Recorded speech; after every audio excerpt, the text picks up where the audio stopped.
Resign करने की खबर मिली थी ट्वीट के माध्यम से, आप मेरठ जा रहे थे, अब क्या जा रहे हैं मेरठ और क्या प्रकरण है, किससे मिलने जा रहे हैं? मेरठ जा रहा हूँ विकास भाई। मेरठ में कुछ दिनों पहले अन्याय हुआ। दादरी गांव में एक पंचायत हो रही थी जो गुजर समाज के सम्मान को लेके, महापुरुषों को लेके पंचायत थी। उस पंचायत से जो लोग डिटेन किए गए उनको बाद में झूठे मुकदमे लगा के निर्दोष लोगों को जेल भेज दिया गया। आज पूरा गुजर समाज देख रहा है कि उनके बच्चे बंद हैं जेल में, उन पर लगातार झूठे मुकदमे लगाए जा रहे हैं। ये भी मुझे पता लगा कि उन्होंने वहां भूख हड़ताल अनशन शुरू कर दिया है। हमारी पार्टी के राष्ट्रीय महासचिव भाई रविंद्र कुमार भाटी जी भी उस आंदोलन में आए।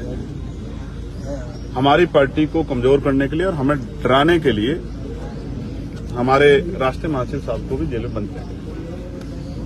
बात रविंद्र भाटी जी की तो है ही, लेकिन उनके साथ जो निर्दोष गुजर समाज के लोग बंद हैं, जिसमें सहारनपुर के लोग भी, आपकी जानकारी के लिए मुजफ्फरनगर के लोग भी, तो सब जगह से लोगों में बेचैनी, लोगों में गुस्सा है और उनका कहना है कि हम सबकी तरफ देख रहे हैं, लेकिन हमें आपके ऊपर भरोसा है कि आप ही इस अन्याय को रोकने में हमारी मदद करें। तो आज उन परिवारों से मिलने जा रहा हूं, उन भाइयों से जो जेल बंद हैं। और सलावा में जिस तरह से आपने और मैंने देखा कि रात को विवाद होता है, सुबह बुलडोजर आके 50-50 साल पुराने मकानों को जमींदर्ज कर देता है, ये बात इस बात का प्रमाण है कि उत्तर प्रदेश में कानून व्यवस्था दम तोड़ चुकी है।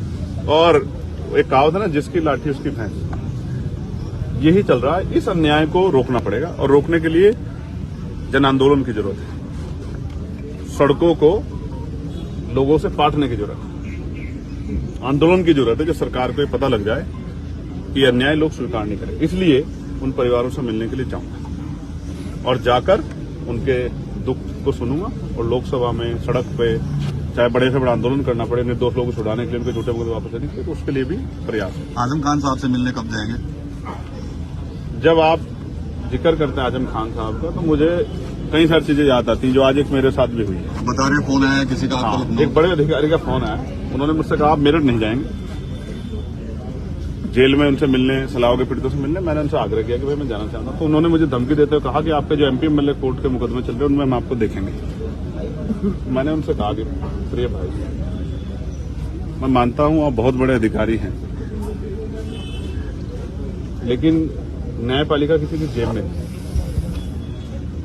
जिनको ये लगता है न्यायपालिका उनकी जेब में है, ये लोकतंत्र पे एक बहुत बड़ा सवाल खड़ा होता है, खतरा खड़ा होता है। अगर कोई अधिकारी इस तरह की भाषा का प्रयोग करता है राजधानी में बैठ के, तो हमें समझना पड़ेगा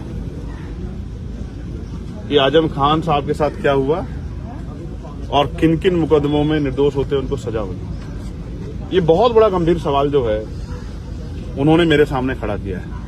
लेकिन मैं आपके माध्यम से कह रहा हूं, एक बार नहीं 1000 बार बहुजन समाज के सम्मान के लिए सस्ता छोड़नी पड़ी।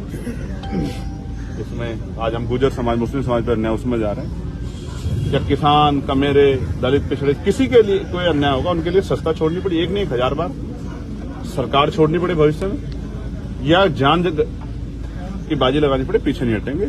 ये मेरा उन अधिकारी महोदय को आग्रह है। मैं संवैधानिक आदमी और मैंने उनसे भी ये भी कहा कि श्रीमान मेरे भाई, सरकार बदलेगी, लोगों के हालात बदलेंगे, आप भी हैं, हम भी हैं।